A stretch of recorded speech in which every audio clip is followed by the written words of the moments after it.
सॉफ्टवेअरमध्ये एखादी नवीन कंपनी कशा पद्धतीने क्रिएट करावी व त्यामध्ये ग्रुप किंवा लेजर कशा पद्धतीने क्रिएट करावेत याचं ट्रेनिंग झालं होतं। आज आपण एखाद्या टॅली कंपनीमध्ये काम करत असताना ज्या काही गुड्ससोबत आपण काम करणार आहे, ज्या काही मालासोबत काम करणार आहे, त्या मालाचं जे काही अकाउंट क्रिएशन असेल, ग्रुप क्रिएशन असेल, लेजर क्रिएशन असेल, त्यानंतर त्या मालासाठीचं आपलं स्टॉक ग्रुप क्रिएशन असेल, स्टॉक कॅटेगरी क्रिएशन असेल किंवा स्टॉक ॲटम क्रिएशन असेल, हे कशा पद्धतीने तयार केलं जातं हे आपण पाहणार आहोत। तर सुरुवातीपासून आपण सुरुवात करूया, थोडासा ओव्हरव्ह्यू आधीच्या दोन्ही लेक्चरचा घेऊन नंतर आपण पुढचा आजचा टॉपिक देखील कव्हर करून घेऊया। तर चालू करूया आजचं लेक्चर टॅली सॉफ्टवेअर ओपन करण्यापासून। तर डेस्कटॉपवरती आपल्याला टॅली सॉफ्टवेअर दिसतंय, ह्याच्यावरती आपला माऊस न्यायचा आहे आणि आपल्याला माऊसने डबल क्लिक टॅली सॉफ्टवेअरला केल्यानंतर आपल्यासमोर टॅली सॉफ्टवेअर ओपन होईल। टॅली सॉफ्टवेअर ओपन झाल्यानंतर नेहमीप्रमाणे टॅलीचं जे काही व्हर्जन आहे ते आपण एज्युकेशन व्हर्जनमध्ये काम करणार आहोत। त्यासाठी आपण शॉर्टकट की दाबणार आहोत Alt W शॉर्टकट की दाबल्यानंतर आपल्यासमोर टॅलीची विंडो ओपन होईल। या विंडोमध्ये नेहमीप्रमाणे माहिती आपल्याला गेटवे ऑफ टॅलीची ही विंडो आहे। या विंडोमध्ये आपल्याला प्रांजल ट्रेडिंग कंपनी पाहायला भेटते। हिचं आर्थिक वर्ष आहे 1/4/2020 ते 31/3/2021 आणि करंट डेट आहे 1 एप्रिल। याच्यामध्ये कुठल्याही प्रकारची व्हाउचर एंट्री झालेली नाही आहे। तर ही कंपनी मला नको असेल तर मला ही कंपनी इथनं कशा पद्धतीने शट करता येईल, तर त्यासाठी Alt F1 ही शॉर्टकट की आपल्यासमोर दिसते। Alt F1 शॉर्टकट की प्रेस केल्यानंतर आपल्याला ही समोरची कंपनी शट झालेली दिसेल।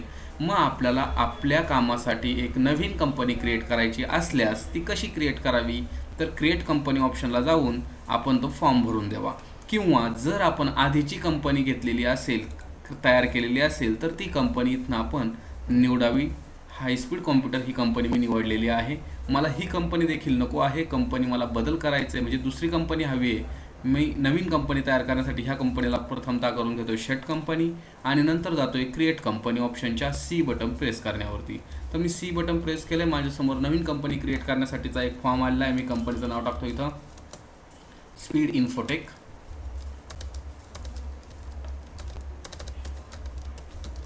स्पीड इन्फोटेक नावाची कंपनी तयार केली आहे। त्याचा मी ॲड्रेस टाकतोय नारायणगाव पुणे, स्टेट घेतोय मी इथं महाराष्ट्र, पिनकोड घेतोय 410-504, मोबाईल नंबर आणि ज्या काही फील्ड मला नको आहेत त्या मी डायरेक्ट एंटर करून एस्केप करतोय। त्यानंतरचं इथं माझं आर्थिक वर्ष आहे 1/4/2020, बुक कीपिंग इयर आहे 1/4/2020। कुठल्याही प्रकारचा टॅलीला मी इथं पासवर्ड देत नाही आहे। एंटर बटन प्रेस करून ही स्क्रीन मी ॲक्सेप्ट करून घेतो। माझ्यासमोर एक नवीन कंपनी ओपन झाली आहे स्पीड इन्फोटेक नावाची। स्पीड इन्फोटेक नावाची कंपनी ओपन झाल्यानंतर ही कंपनी कोणत्या लेजरसोबत काम करणार, कोणत्या अकाउंटसोबत काम करणार, ह्याच्यासाठी आपण काही लेजर्स बनवणे काल पाहिलं होतं, त्यास थोडासा ओव्हरव्ह्यू पाहूया। लेजर बनवण्यासाठी आपल्याला जायचं आहे मास्टर्समधील अकाउंट इन्फोला एंटर केल्यानंतर आपल्यासमोर ग्रुप, लेजर, व्हाउचर टाईप हे टॉपिक दिसत आहेत। तर त्यातला आपण लेजर टॉपिक निवडूया आणि एंटर बटन प्रेस करूया। लेजर टॉपिक निवडल्यानंतर आपल्यासमोर सिंगल लेजर क्रिएशन आणि मल्टिपल लेजर क्रिएशन असे दोन ऑप्शन दिसत आहेत। त्यातलं आपण सिंगल लेजर क्रिएशनला एंटर करूया। एंटर केल्यानंतर एक नवीन फॉर्म आपल्यासमोर येईल। या फॉर्ममध्ये आपल्याला काही माहिती भरायची आहे, जसं की मी आर्यन ट्रेडिंग कंपनीकडनं काही माल विकत घेतो।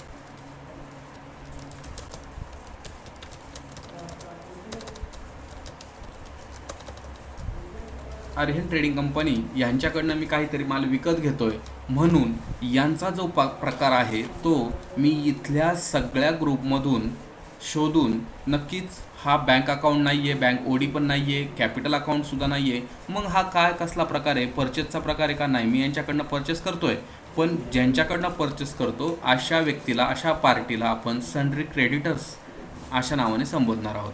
तर आर्यन ट्रेडिंग कंपनी ही माझ्यासाठी नक्कीच सन्ड्री क्रेडिटर्स आहे। मी सन्ड्री क्रेडिटर्स ऑप्शन घेतलेला आहे ना। त्यानंतर मला टॉपिक विचारलेला आहे मेंटेन बिल बाय बिल, तर ह्या व्यक्तीबरोबर प्रत्येक ट्रान्झॅक्शनचा बिल बाय बिल रेकॉर्ड मी ठेवणार आहे का, तर मी इथे यस केलं आहे। त्यानंतर डिफॉल्ट क्रेडिट पिरियड, ही व्यक्ती मला किती दिवसांसाठी उधारीवरती माल घेऊ देते, ह्याच्यासाठी मला इथं डिफॉल्ट क्रेडिट पिरियड मी टाकलं, याचा 30 म्हणजे 30 डेज। प्रत्येक एंट्री करत असताना मागच्या व्हाउचरचे किती दिवस बाकी आहेत मला अजून क्रेडिटसाठी ते चेक करायचं आहे का। जर तुम्हाला हवं असल्यास तुम्ही इथं यस करा, अदरवाईज तुम्ही इथं नो ठेवून एंटर करू शकता। त्यानंतर मला आर्यन ट्रेडिंग कंपनीचा टाकायचा आहे ॲड्रेस।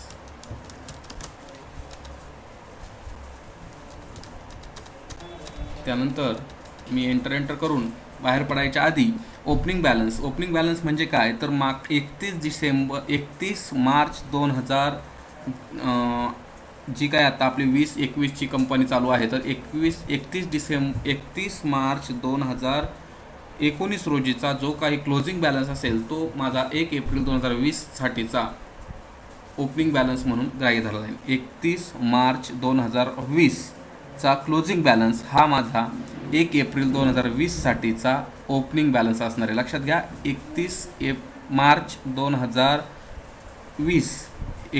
मार्च 2020चा क्लोजिंग बॅलन्स हा माझा 1 एप्रिल 2020 साठीचा ओपनिंग बॅलन्स असणार आहे. जो काय असेल तो इथं तुम्ही टाकायचा आहे. नसेल, नवीन कंपनी असेल तर इथं आहे अशा पद्धतीने तुम्ही एंटर करून बाहेर पडायचं आहे. ठीक आहे, मी माल घेणार आहे आर्यन ट्रेडिंग कंपनीकडनं. मग विकणार कुणाला आहे तर मी तो माल बालाजी ट्रेडिंग कंपनीला विकणार आहे.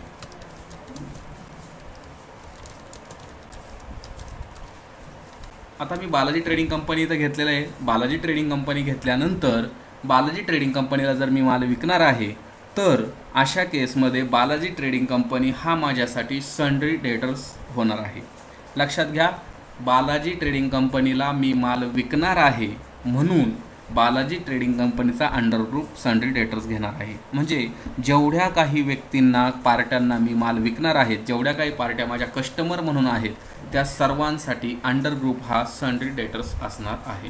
तर सन्ड्री डेटर्स हा टॉपिक मी इथं घेतलेला आहे. त्यानंतर ह्या व्यक्तीला मी काही दिवसांसाठी उधारीवरती माल देणार आहे का, जर देणार असेल तर मी त्याला पुन्हा इथं मी समोरच्या पार्टीला सुद्धा 15 दिवसासाठी उधारीवरती माल देणार आहे. तर मी एंटर करतोय. हा देखील माझा नारायणगावमधलाच आहे. एंटर करत मी इथनं बाहेर पडलोय.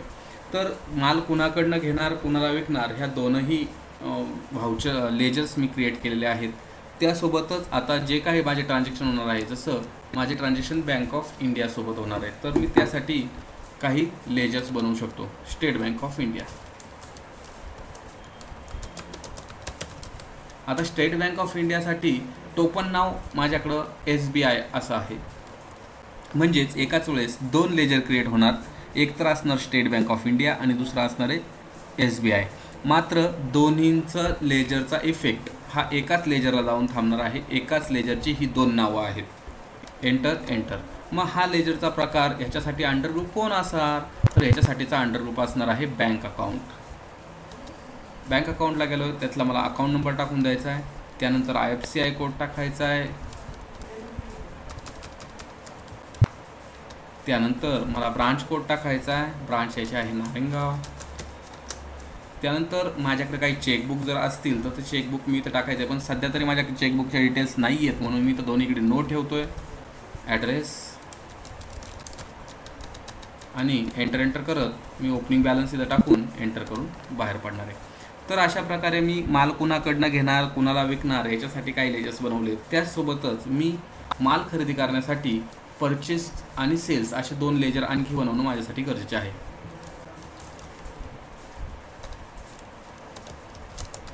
परचेस गुड्स नावाचं मी एक अकाउंट बनवतोय. अर्थातच याच्यासाठी अंडर ग्रुप असेल, इथनं शोधला तर परचेस अकाउंट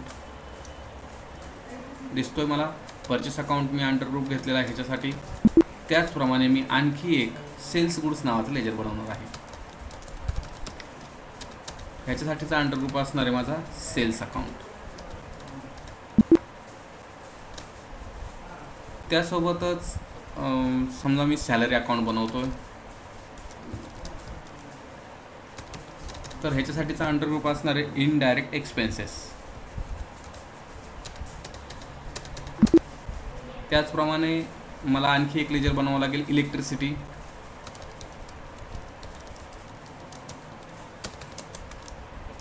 ह्याचा अंडर ग्रुप असणार आहे डायरेक्ट एक्सपेन्सेस.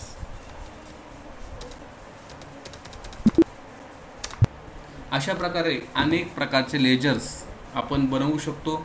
बनवलेल्या लेजर्समध्ये समजा आपल्याकडनं काही चुकलं असल्यास, त्याच्यामध्ये जर आपल्याला बदल हवा असल्यास, त्यासाठी आपण पुन्हा एकदा अकाउंट इन्फोला जाणार आहे. त्यानंतर लेजर ऑप्शनला, त्यानंतर अल्टर ऑप्शनला, त्यानंतर इथं आपण जो काही लेजर बनवतात सॅलरी अकाउंट, ह्याच्यामध्ये जर तुम्हाला काही बदल करून घ्यायचा असेल तर इथनं त्यात काही माहिती बदल करायचा आणि एंटर बटन प्रेस करून ही विंडो आपली ॲक्सेप्ट करून घ्यायची. जर का हा तुम्हाला लेजर नको असेल तर तुम्ही इथं क्लिक करून ह्या लेजरला डिलीट देखील करू शकता. तर अशा प्रकारे आपण काल पाहिलं होतं की कशा पद्धतीने लेजर्स क्रिएट करायचे. आता लेजर्स क्रिएशन झालं, त्याच्यासोबत आपल्याला आणखी मास्टर क्रिएशनमध्ये शिकायचं आहे ते इन्व्हेंटरी इन्फो. पण इन्व्हेंटरी इन्फो शिकण्याआधी मित्रांनो तुम्हाला विनंती असेल की सर्वांनी लेजर क्रिएशनची खूप सारी प्रॅक्टिस करून घेणं गरजेचं आहे. कारण टॅलीचे लेजर क्रिएशन जेवढे तुमचे चांगले येतील तेवढेच चांगले तुमचे रिपोर्ट्स निघणार आहेत, तेवढ्याच कमी चुका तुमच्या टॅलीमध्ये होणार आहेत. कुठल्याही प्रकारची घाई गडबड न करता आज जास्तीत जास्त अकाउंट इन्फोमधील लेजर क्रिएशन ह्या टॉपिकला तुम्ही भर द्यायचा आहे. मग ह्याच्यासाठीची प्रॅक्टिस कुठून करणार? जसं मी काल तुम्हाला सांगितलं होतं की इंटरनेट ओपन करून आपल्याला गुगलमध्ये सर्च करायचं आहे लेजर विथ अंडरग्रुप फॉर टॅली. तर इथं हे टाकल्यानंतर आपल्यासमोर एक techno.com नावाची teachu.com नावाची एक वेबसाईट दिसेल. त्याला क्लिक केल्यानंतर त्या teachu.comची वेबसाईट ओपन होईल, ज्याच्यामध्ये आपल्याला प्रॅक्टिससाठी खूप सारे लेजर्स आणि त्याचे अंडरग्रुप्स आपल्याला इथं पाहायला भेटतील. जसं परचेसमध्ये परचेस लोकल 12%, त्याचा अंडरग्रुप असेल परचेस अकाउंट. परचेस इम्पोर्ट एक्झम्प्ट, त्याचा अंडरग्रुप असेल परचेस अकाउंट. म्हणजे परचेस अकाउंट या अंडरग्रुपच्या अंडर आपण एवढ्या प्रकारचे लेजर्स क्रिएट करू शकतो. तसेच आपण सेल्स ग्रुपच्या अंडर देखील एवढे लेजर्स तयार करू शकतो. ड्युटीज अँड टॅक्सेसमध्ये काही लेजर्स क्रिएट करू शकतो. इथं फार मोठी लिस्ट दिलेली, ह्या संपूर्ण लिस्टचे वेगवेगळे लेजर्स तुम्ही आपल्या टॅली सॉफ्टवेअरमध्ये करून घ्याल आणि नंतरच पुढच्या टॉपिककडे आपण जाणार आहोत. कारण फार गरजेचा विषय म्हणजे टॅलीमधील जे काही मास्टर्स क्रिएशन असतील ते कुठल्याही प्रकारे चुकता कामा नयेत. मास्टर्स क्रिएशन जर चुकत असतील तर पुढं जाऊन आपले रिपोर्टिंग चुकणार आहेत, हे नक्की. तर आज आपण मास्टर्स क्रिएशनमध्ये लेजर्स कशा पद्धतीने क्रिएट करावेत, कंपनी कशा पद्धतीने क्रिएट करावी ह्या गोष्टी पाहिलेल्या आहेत. आता आपण पुढे जाणार आहोत इन्व्हेंटरी इन्फो. इन्व्हेंटरी इन्फोमध्ये आपल्याला क्रिएट करायचे ज्या गोष्टींबरोबर आपण ट्रान्झॅक्शन करणार आहोत, म्हणजे जे काही गुड्स आपण परचेस आणि सेल्स करणार आहोत, अशा गुड्ससाठी आपल्याला इन्व्हेंटरी इन्फोमध्ये काही मास्टर्स क्रिएट करायचे. तर इन्व्हेंटरी इन्फोला मी एंटर बटन प्रेस करतो आहे किंवा आय बटन जर प्रेस केला तरी हरकत नाही. इन्व्हेंटरी इन्फोमध्ये आपण आल्यानंतर इथं आपल्याला stock group, stock item, unit of measure, voucher type, copy allocation details आणि कॉईट अशा काही काही लिंक दिसत आहेत. तर यातल्या आपण सुरुवातीला तर समजून घेऊया की ह्या काय गोष्टी आहेत. पहिलं तर हे बटन तुम्हाला माहिती आहे टॅली बंद करण्यासाठी आपण वापरणार आहोत. कॉपी अलोकेशन डिटेल्स, हे काही अलोकेशनच्या डिटेल्स आहेत ते कॉपी करण्यासाठी वापर केला जातो. व्हाउचर टाईप म्हणजे जे काही आपण खरेदी विक्री करत असताना जो काही पेपर वर्क करणार आहे त्या प्रत्येक पेपरला काही ना काही नाव दिलेलं आहे, त्याला व्हाउचर असं म्हटलं जातं. त्या व्हाउचरचे प्रकार आपण पुढे जाऊन पाहणार आहोत. तर मग आता सध्या काय गरजेचं आहे, तर सध्या unit of measure, stock item आणि ग्रुप ह्या 3 टॉपिक आज आपण पाहणार आहोत. युनिट ऑफ मेजर म्हणजे काय, जी काही वस्तू आपण खरेदी विक्री करणार आहोत, जो काही गुड्स आपण ज्या काही गुड्सबरोबर परचेस आणि सेल्स करणार आहोत ते गुड्स मोजण्यासाठीचं एकक. उदाहरण सांगायचं, आपण दुधाबरोबर व्यवहार करणार असेल तर आपलं युनिट ऑफ मेजर हे लिटर किंवा मिलीलिटर असं असेल.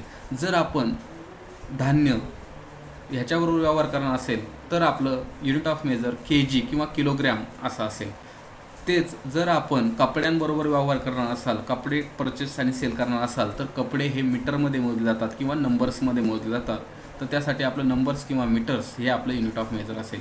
तर साधारणपणे आता आपण समजा काही कॉम्प्युटरसोबत डील करत आहोत तर कॉम्प्युटर हे नंबर्समध्ये मोजले जातात. म्हणून युनिट ऑफ मेजर्स आपण क्रिएट करून घेऊया. क्रिएट करण्यासाठी कुठे गेलो पुन्हा एकदा पहा, आपण इन्व्हेंटरी इन्फोला एंटर करतो आहे. त्यानंतर आपण जातो आहे युनिट ऑफ मेजर, क्रिएट. यामध्ये क्रिएट केलं आहे मी नंबर्स, हा शॉर्ट फॉर्म आहे सिम्बॉल आणि फॉर्मल नेम आहे त्याचं नंबर्स.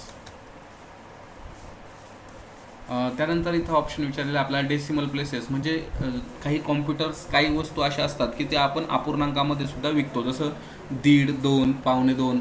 पण कॉम्प्युटर्स हे आपण अपूर्णांकामध्ये विकणार नाही आहे, म्हणून डेसिमल प्लेसेस आपण इथं 0 ठेवून एंटर बटन प्रेस करूया. तर नंबर्स, त्याचप्रमाणे आपण लिटर्ससुद्धा तयार करू शकतो. लिटर्स, त्याचप्रमाणे आपण किलोग्राम,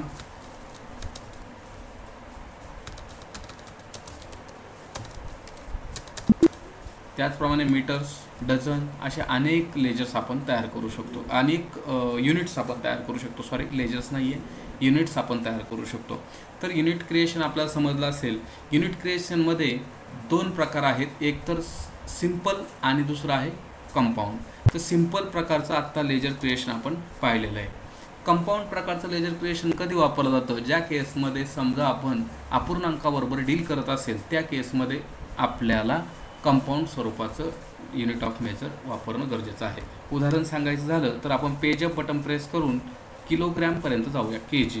आता हे किलोग्रॅमचं जे काही टॉपिक आहे तो आपण कदाचित अपूर्णांकामध्ये विकू शकतो, म्हणून मी इथं त्याला डेसिमल प्लेसेस देतोय 2. आणि आता ग्रॅम नावाचं देखील एक मी युनिट ऑफ मेजर तयार करून घेतो. याला डेसिमल प्लेसेस देत नाही आहे. आणि आता ग्रॅम आणि किलो ह्या दोघांनाही मला कंपाऊंड करून घ्यायचे. तर मी बॅकस्पेस बटन दाबतोय. बॅकस्पेस बटन दाबल्यानंतर माझ्यासमोर दोन्ही ऑप्शन निर्माण झालेत. मी त्याला कंपाऊंड ऑप्शन घेतला. त्यातलं पहिलं तर मी घेतोय किलोग्रॅम ऑफ 1000 ग्रॅम. तर मित्रांनो, नक्कीच लक्षात आलं असेल तुमच्या की कशा पद्धतीने आपण 2 युनिट ऑफ मेजर एकमेकांशी कंपाऊंड करून घेऊ शकतो. ग्रॅम मी घेतलं आहे, एंटर बटन प्रेस करून मी इथनं बाहेर पडलो. तर आज आपण पहिलं तर युनिट कशा पद्धतीने क्रिएट करायचे ते पाहिलं. त्यानंतरचा टॉपिक आहे स्टॉक ग्रुप. ज्यावेळेस एखाद्या वस्तूबरोबर आपण डील करतो त्यावेळेस त्या वस्तूंचे आपण वेगवेगळे ग्रुप करतो. उदाहरण सांगायचं झालं तर जर का आपण किराणा मालाच्या दुकानात असेल तर आपण लूज मटेरियल वेगळ्या पद्धतीने करतो, पॅकिंग मटेरियल वेगळ्या पद्धतीने करतो, ग्रोसरी, त्यानंतर कॉस्मॅटिक वेगळ्या पद्धतीने आपण वेगळे ग्रुप केलेला असतो. त्यानंतर मेडिकलचा काही टॉपिक आपण वेगळा ग्रुप केलेला असतो. तसंच कॉम्प्युटर क्षेत्रात जर सांगायचं झालं तर लॅपटॉपसाठी वेगळा ग्रुप, डेस्कटॉपसाठी वेगळा ग्रुप, ॲसेसरीजसाठीच वेगळा ग्रुप, अशा पद्धतीचे आपण ग्रुप तयार करू शकतो. किंवा आपण कंपनी वाईजसुद्धा ग्रुप तयार करू शकतो. उदाहरण सांगायचं झालं तर HP जेवढे काही प्रोडक्ट आहेत ते HP नावाच्या ग्रुपमध्ये जातील. लेनोवो नावाचे जेवढे काही प्रोडक्ट आहेत ते लिनोवो नावाच्या ग्रुपमध्ये जातील. डेल नावाचे जेवढे काही प्रोडक्ट आहेत माझ्याकडे ते सगळे डेल नावाच्या ग्रुपमध्ये जातील. तर आता आपण स्टॉक ग्रुप क्रिएट करून घेऊया. स्टॉक ग्रुप ऑप्शनला आलो आहे मी, क्रिएट ऑप्शनला आलो आहे मी. पहिला तर ग्रुप तयार करतो आहे HP. त्यानंतर एंटर बटन दाबून मी इथनं बाहेर पडलो. त्यानंतर डेल नावाचा एक ग्रुप तयार करतो आहे मी. असे तुम्ही पाहिजे तेवढे ग्रुप तयार करून घेऊ शकता. लेनोवो नावाचा एक ग्रुप तयार केला मी. यानंतर मी पाठीमागे येतो एस्केप कीने, एस्केप की, आणि तयार करतो आहे स्टॉक ॲटम. स्टॉक ॲटम बटनला मी एंटर बटन प्रेस केलं. क्रिएट बटनला आलो. पहिलं तर माझ्याकडं HP कंपनीचा लॅपटॉप आहे ज्याचा मॉडेल नंबर आहे 2000. तर मी इथं टाईप करतो आहे 2000 HP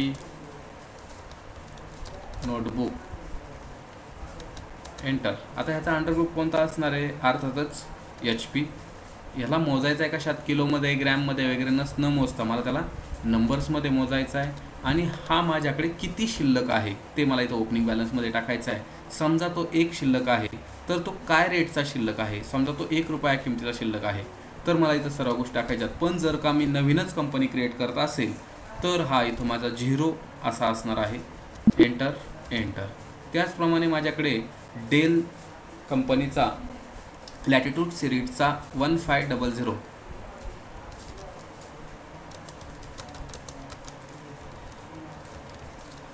हा लॅपटॉप माझ्याकडे आहे. तर मी इथनं डेल हा ऑप्शन इथनं घेतो आहे. त्यानंतर त्याला मोजण्यासाठी नंबर्स, एंटर. त्याचप्रमाणे माझ्याकडे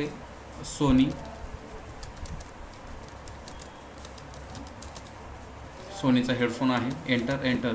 पण आता चुकून माझ्याकडे इथं सोनीचा ग्रुप तयार केलेला नाही आहे. तर जाग्यावरतीच ग्रुप तयार करण्यासाठी शॉर्टकट की आहे Alt+C. लक्षात घ्या, कुठल्याही स्टेजला जर आपण एखाद्या ठिकाणी आपल्या लेजर्स किंवा एखादं स्टॉक ग्रुप किंवा स्टॉक ॲटम जर आपल्याला क्रिएट करायचा असेल तर त्या ठिकाणी आपण Alt+C बटन प्रेस करून आपण सोनी नावाचा एक ग्रुप तयार करून घेऊया. हा तो ग्रुप ॲड झालेला असेल. त्यानंतर युनिट ऑफ मेजर आपण इथून घेऊया, नंबर्स, आणि आपण बाहेर पडूया.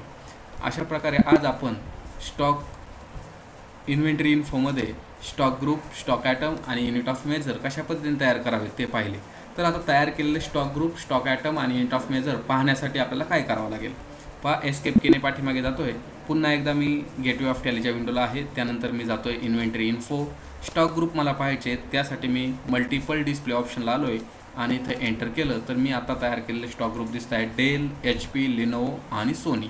एस्केप कीने पुन्हा मी पाठीमागे जातोय, एस्केप एस्केप एस्केप, आणि मी तयार केलेलं युनिट ऑफ मेजर पाहण्यासाठी एंटर केलं आहे. डिस्प्ले बटनला एंटर केलं आहे तर माझ्यासमोर मी gram, kilogram, KG of 100 gram, litres, numbers असे काही स्टॉक युनिट ऑफ मेजर्स तयार केले आहेत. एस्केप एस्केप एस्केपनी पाठीमागे येऊन स्टॉक ॲटम तयार केलेले आपण पाहूया. Stock item, multiple display, enter. तर मी इथं तयार केलेले काही स्टॉक ॲटम दिसत आहेत. तर आजच्यासाठी एवढंच मित्रांनो, आणि सांगितलेली प्रॅक्टिस नक्की घरी करा. काही समजल्यास, न समजल्यास कमेंटमध्ये विचारा. आपण कॉल करून देखील विचारू शकता. आणि चॅनलला जास्तीत जास्त सबस्क्राईब करा आणि आपल्या मित्रांपर्यंत ही माहिती, जास्तीत जास्त मित्रांपर्यंत ही माहिती पोहोचवा, जेणेकरून सर्वांना याचा लाभ घेता येईल.